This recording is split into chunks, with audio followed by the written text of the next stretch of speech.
Hi friends, ఎలా ఉన్నారు అందరూ? నేను బాగున్నాను. మీరందరూ కూడా బాగుండాలని కోరుకుంటున్నాను. ఈరోజు మన వీడియో ఏంటంటే, చూశారు కదా, ఒక మంచి డెలిషియస్ డెజర్ట్తో మీ ముందుకు వచ్చేసాను. ఇది చాలా ఈజీ అనమాట. రస్క్తో చేసుకోవచ్చు దీన్ని.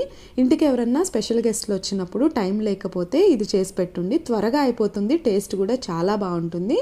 ఇంకా లేట్ చేయకుండా మనం ప్రాసెస్లోకి అయితే వెళ్ళిపోదాం. ప్రాసెస్లోకి వెళ్ళే ముందు మీరు కనుక మన ఛానల్ని ఫస్ట్ టైం చూస్తున్నట్లయితే ప్లీజ్ సబ్స్క్రైబ్ చేసుకోండి. ముందుగా స్టవ్ వెలిగించుకుని ఒక గిన్నెని పెట్టుకోవాలి.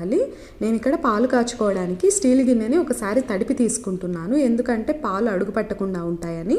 ఇక్కడ నేను ఒక 1/2 లీటర్ వరకు నార్మల్ మిల్క్ని యాడ్ చేసుకుంటున్నాను. మీరు కావాలంటే ఫుల్ క్రీమ్ మిల్క్ని అయినా సరే యూస్ చేసుకోవచ్చు. ఈ పాల మీద ఉన్న మేగడ తీసేసుకోకుండా ఒక స్పూన్తో అందులోనే మిక్స్ చేసుకుంటూ ఉండండి. పాలల్లో ఇలా మేగడ కలవడం వల్ల స్వీట్ టేస్ట్ అనేది చాలా బాగుంటుంది. స్టవ్ని మీడియం ఫ్లేమ్లో పెట్టుకుని ఇలా మేగడ మిక్స్ చేసుకుంటూ 3 పొంగుల వరకు రానివ్వాలి. పాలు అనేవి మనకి ఇక్కడ చక్కగా పొంగుతున్నాయి కదా, మనకి ఆల్మోస్ట్ మరిగిపోయినాయి. ఇప్పుడు ఒకసారి మొత్తం మిక్స్ చేసుకుని ఒక గిన్నెలోకి ఒక 1/2 కప్పు వరకు పాలను సపరేట్గా తీసుకోవాలి. ఎందుకంటే మనం కస్టర్డ్ పౌడర్ని మిక్స్ చేసుకోవాలి. కస్టర్డ్ పౌడర్ వేడి మీదే కలుపుకోవడం వల్ల బాగా ఉండలు కట్టేస్తుంది. అందుకని సపరేట్గా కొంచెం పాలు తీసుకుని అవి కొద్దిగా చల్లారిన తర్వాత కస్టర్డ్ పౌడర్ అనేవి మిక్స్ చేసుకోవచ్చు. నేను ఇక్కడ వెనీలా ఫ్లేవర్ ఉన్న కస్టర్డ్ పౌడర్ తీసుకుంటున్నాను. ఈ కస్టర్డ్ పౌడర్తో చాలా రెసిపీస్ చేసుకోవచ్చు. ఈ కస్టర్డ్ పౌడర్ ఈజీగా ఏ సూపర్ మార్కెట్స్లోనైనా అవైలబుల్గా ఉంటుంది. ఇప్పుడు ఇందులో మనం 3 టీ స్పూన్స్ వరకు కస్టర్డ్ పౌడర్ని యాడ్ చేసుకోవాలి. కస్టర్డ్ పౌడర్ వేసిన తర్వాత వెంటనే కలుపుకుంటూ ఉండాలి, లేదంటే త్వరగా ఉండలు కట్టేస్తాయి. ఈ కస్టర్డ్ పౌడర్ వేసినప్పుడు మిల్క్ అనేవి గోరువెచ్చగా ఉండేలాగా చూసుకోండి.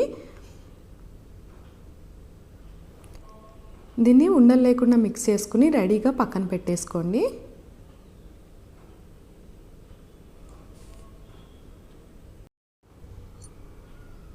ఇప్పుడు మరుగుతున్న పాలల్లో 3 to 4 టీ స్పూన్స్ వరకు షుగర్ని యాడ్ చేసుకోవాలి. మీరు షుగర్ కొంచెం ఎక్కువ తినేవాళ్ళు అనుకుంటే ఇంకొక 1 టీ స్పూన్ వరకు అయినా సరే యాడ్ చేసుకోవచ్చు. షుగర్ వేసుకున్న తర్వాత కలుపుకుంటూ షుగర్ కరిగే వరకు ఉంచుకోవాలి. ఇప్పుడు మరుగుతున్న పాలల్లో మనం రెడీగా పక్కన పెట్టుకున్న కస్టర్డ్ పౌడర్ని కూడా యాడ్ చేసుకోవాలి. ఈ కస్టర్డ్ పౌడర్ వేసుకున్న తర్వాత మనకి మిల్క్ కలర్ అనేది చాలా బాగుంటుంది.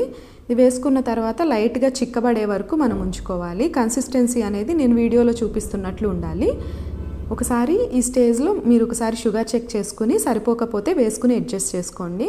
కస్టర్డ్ పౌడర్ అనేది మరీ ఎక్కువ చిక్కబడాల్సిన అవసరం లేదు, ఎందుకంటే మనకి ఇది చల్లారిన తర్వాత ఇంకా గట్టిపడిపోతుంది. కస్టర్డ్ పౌడర్ యాడ్ చేసుకున్న తర్వాత మనం స్టవ్ని లో ఫ్లేమ్లో పెట్టుకుని కలుపుకుంటూనే ఉండాలి, లేదంటే ఉండలు కట్టేస్తుంది. మనం స్టవ్ ఆఫ్ చేసే వరకు కూడా కలుపుకుంటూనే ఉండాలి. మనకి ఇక్కడ పాలు అనేవి చిక్కబడిపోయాయి. ఇప్పుడు నేను చూపిస్తున్న కన్సిస్టెన్సీ వస్తే సరిపోతుంది. ఇప్పుడు స్టవ్ ఆఫ్ చేసుకుని ఇందులో రస్కుల్ని యాడ్ చేసుకోవడమే. నేను ఇక్కడ 5 to 6 రస్క్ వరకు యాడ్ చేసుకుంటున్నాను. నేను ఇక్కడ ఇలాచీ ఫ్లేవర్ ఉన్న రస్క్ యాడ్ చేసుకుంటున్నాను. మీరు కనుక నార్మల్ది యాడ్ చేసుకోవాలి అనుకుంటే కనుక స్టవ్ ఆఫ్ చేసుకునే ముందు ఆ పాలల్లో ఒక ఇలాచీని పౌడర్ చేసుకుని వేసుకోండి. ఇప్పుడు ఇందులో రస్క్ వేసుకుని పాలల్లో మునిగే వరకు ఉంచుకోవాలి. మీరు దీన్ని కొంచెం పల్చగా తినాలి అనుకుంటే కనుక 4 రస్క్ వేసుకోండి, సరిపోతుంది. ఎందుకంటే మనం రస్క్ యాడ్ చేసుకున్న తర్వాత పాలు అనేవి రస్క్కి బాగా పీల్చేసుకుంటాయి. మీరు దీన్ని కావాలంటే రస్క్ యాడ్ చేసుకోకుండా ఇందులో డ్రై ఫ్రూట్స్ యాడ్ చేసుకుని ఫ్రిడ్జ్లో పెట్టుకుని చల్లగా కూడా ఇందులో రస్క్ యాడ్ చేసుకున్న తర్వాత బాదంని చిన్నగా కట్ చేసుకుని పైన యాడ్ చేసుకోండి. టేస్ట్ అనేది తినేటప్పుడు చాలా బాగుంటుంది. దీన్ని 1 అవర్ పాటు ఫ్రిడ్జ్లో పెట్టుకుని తింటే టేస్ట్ చాలా బాగుంటుంది. One of my favourite recipe. మీరు కూడా తప్పకుండా ట్రై చేయండి. ట్రై చేసి ఎలా వచ్చిందో నాకు కమెంట్ బాక్స్లో కమెంట్ చేయండి. ఈ వీడియోని ఇక్కడితో ఎండ్ చేస్తున్నాను. వీడియో నచ్చినట్లయితే please do like, share and subscribe to Jodi vlogs. And don't forget to press the bell icon for further updates. Thank you for watching. Bye.